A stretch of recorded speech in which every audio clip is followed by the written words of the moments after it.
اعوذ باللہ من الشیطان الرجیم بسم اللہ الرحمن الرحیم۔ بروہی اردو آفیشیل کے تمام ناظرین کو سلام عرض کیا جاتا ہے۔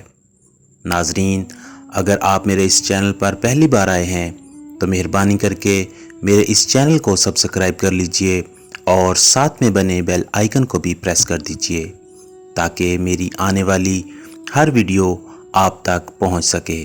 تو چلیے آج کی اس ویڈیو کو شروع کرتے ہیں۔ آدم علیہ السلام کے ہاں جو بھی بیٹا ہوتا تو اس کے ساتھ بیٹی ضرور پیدا ہوتی، اور اس بچی کے ساتھ پیدا ہونے والا بچہ دوسرے بچے کے ساتھ پیدا ہونے والی بچی سے شادی کرتا۔ حضرت آدم علیہ السلام کی صلبی اولاد کے درمیان ایک بطن کا دوسرے بطن سے نکاح جائز تھا۔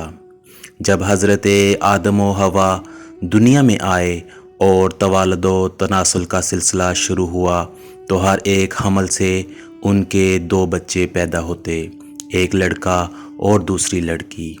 اس وقت جب کہ آدم علیہ السلام کی اولاد میں بجز بہن بھائیوں کے کوئی اور نہ تھا اور بھائی بہن کا آپس میں نکاح نہیں ہو سکتا، تو اللہ تعالیٰ نے اس وقت کی ضرورت کے لحاظ سے شریعت آدم علیہ السلام میں یہ خصوصی حکم جاری فرمایا تھا کہ ایک حمل سے جو لڑکا اور لڑکی پیدا ہو وہ آپس میں حقیقی بہن بھائی سمجھے جائیں اور ان کے درمیان نکاح حرام ہوگا۔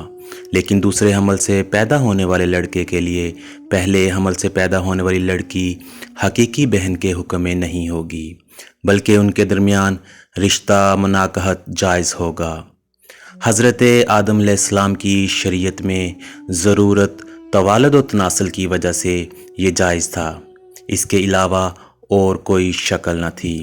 اس کو اللہ تعالیٰ نے اس وقت جائز فرمایا تھا چونکہ بعد میں اس کی ضرورت نہ رہی، اس لیے پھر حضرت آدم کے بعد آنے والی ہر شریعت میں اس کو منع کر دیا گیا کہ کوئی بہن بھائی آپس میں شادی نہیں کر سکتے۔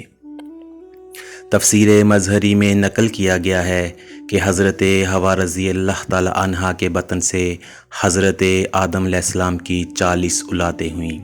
ناظرین، چونکہ ہر مرتبہ کے حمل سے پیدا شدہ لڑکا لڑکی باہم حقیقی بہن بھائی کی طرح تھے اور ان کا باہم نکاح درست نہیں تھا، جبکہ دوسرے حمل سے پیدا شدہ پہلے والے کے لیے اسی طرح تھے جیسے چچیرے ہوتے ہیں۔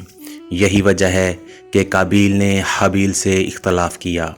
قابیل کے ساتھ جو لڑکی پیدا ہوئی وہ بے انتہا خوبصورت تھی، جبکہ حضرت حابیل کے ساتھ جو لڑکی پیدا ہوئی وہ اتنی خوبصورت نہ تھی۔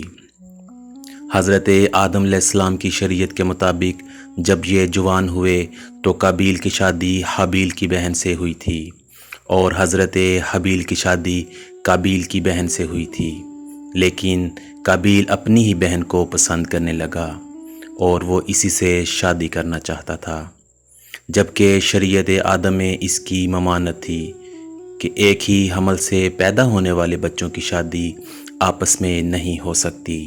لہٰذا جب یہ صورتحال زیادہ بگڑ گئی تو حضرت آدم علیہ السلام نے ان دونوں کو اللہ کی راہ میں قربانی پیش کرنے کو کہا اور بتایا کہ جس کی قربانی کو آسمان سے آگ آ کر کھا جائے تو سمجھنا کہ اس کی قربانی قبول ہو گئی۔ قابیل کھیتی باڑی کا کام کرتا تھا، حضرت حابیل علیہ السلام بکریاں چرایا کرتے تھے۔ حضرت حابیل علیہ السلام نے اللہ تعالیٰ کے سامنے ایک بکری کا بچہ پیش کیا اور قابیل نے ایک گٹھا لیا اور اس کو اللہ تعالیٰ کی بارگاہ میں قربانی کے لیے رکھ دیا۔ چنانچہ حضرت حابیل کی قربانی قبول ہو گئی، جس پر حابیل علیہ السلام کہنے لگا کہ میرے والد صاحب نے میری قربانی قبول ہونے کے لیے دعا کی ہوگی، جس کی وجہ سے اللہ تعالیٰ نے میری قربانی قبول فرمائی ہے۔ روایات میں آتا ہے کہ حضرت حابیل علیہ السلام قابیل سے زیادہ جوان اور بہادر تھے۔ حابیل نے اپنے بھائی کو کہا کہ اگر تم مجھے قتل بھی کرو گے تو تمہارا مقابلہ نہیں کروں گا، میں چاہتا ہوں کہ قیامت کے دن تو میرے گناہوں میں شمار ہو کر آئے۔ قابیل نے ایک دن غصے میں آ کر حضرت حابیل کو پتھر مار کر قتل کر دیا۔ حضرت حابیل کو قتل کرنے کے بعد قابیل بہت ہی دکھی اور پریشان رہنے لگا۔ کابیل اپنے بھائی کی لاش کو کندھوں پر اٹھا کر کئی دنوں تک گھومتا رہا کہ اب اس کا میں کیا کروں۔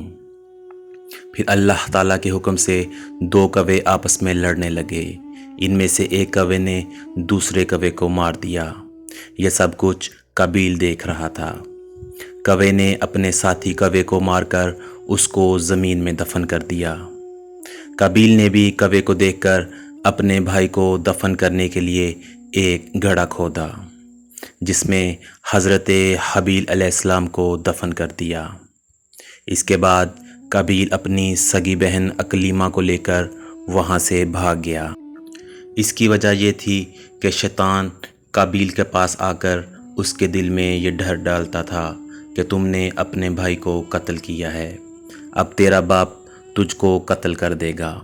اس ڈر کی وجہ سے کابیل وہاں سے اپنے کو ساتھ لے کر بھاگ گیا۔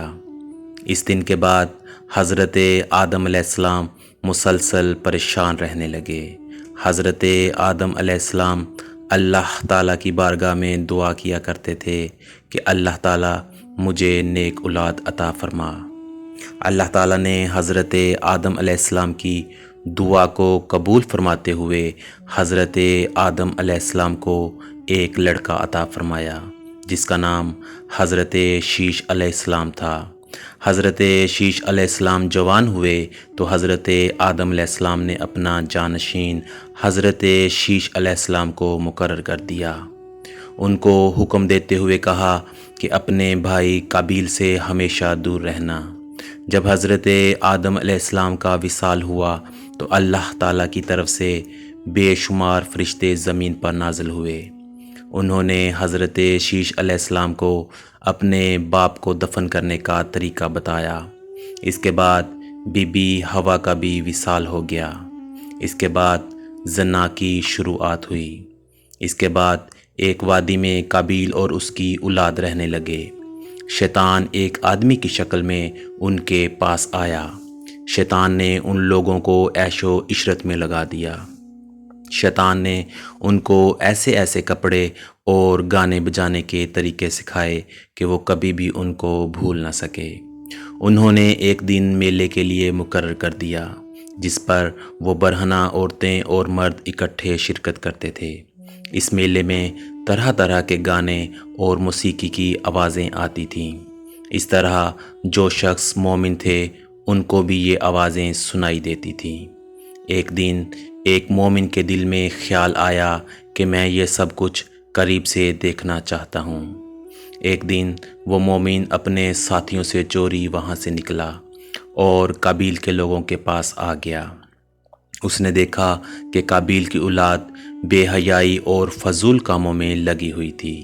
اس شخص نے وہاں جا کر دیکھا تو وہ عورتیں بہت ہی خوبصورت اور حسین تھیں۔ اس حوالے سے روایات میں آتا ہے کہ حضرت شیش اور اس کے ساتھی بہت ہی حسین و جمیل اور جوان تھے۔ ان کی نسبت ان کی عورتیں زیادہ پیاری نہ تھیں۔ کابیل کی اولاد میں لڑکیاں تو بہت ہی پیاری تھیں، لیکن ان کی نسبت مرد زیادہ حسین و جمیل نہ تھے۔ وہ شخص کابیل کی اولاد عورتوں سے بہت ہی متاثر ہوا۔ اس کے بعد وہ واپس آ گیا۔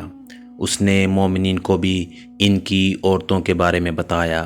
ان میں سے جو کمزور ایمان والے تھے وہ کابیل کی اولاد کی طرف ہجرت کرنے لگ گئے۔ کافی حد تک مومن لوگ بھی کابیل کے فتنے میں داخل ہوتے گئے اور فضول کاموں میں شامل ہوتے جا رہے تھے۔ اس طرح وہ ایک دوسرے کی طرف مائل ہوتے تھے، جہاں سے زنا جیسے کبیرہ گناہ نے جنم لیا۔ روایات میں آتا ہے کہ حضرت شیش علیہ السلام کے ساتھ رہنے والے ساتھیوں کی تعداد بہت ہی کم رہ گئی تھی، جبکہ کابیل کا گروہ کافی مضبوط اور طاقتور ہو چکا تھا۔ وہ حضرت شیش اور ان کے ساتھیوں کو تنگ کرتے رہتے تھے، ان کو طرح طرح کی تکلیفیں دیا کرتے تھے۔ اگر دیکھا جائے تو زنا اس وقت ہی شروع ہو گیا تھا جب کابیل اپنی بہن اکلیمہ کو لے کر وہاں سے بھاگ گیا تھا۔ اس نے اپنی بہن کے ساتھ ہی اپنی اولاد کو جنم دیا۔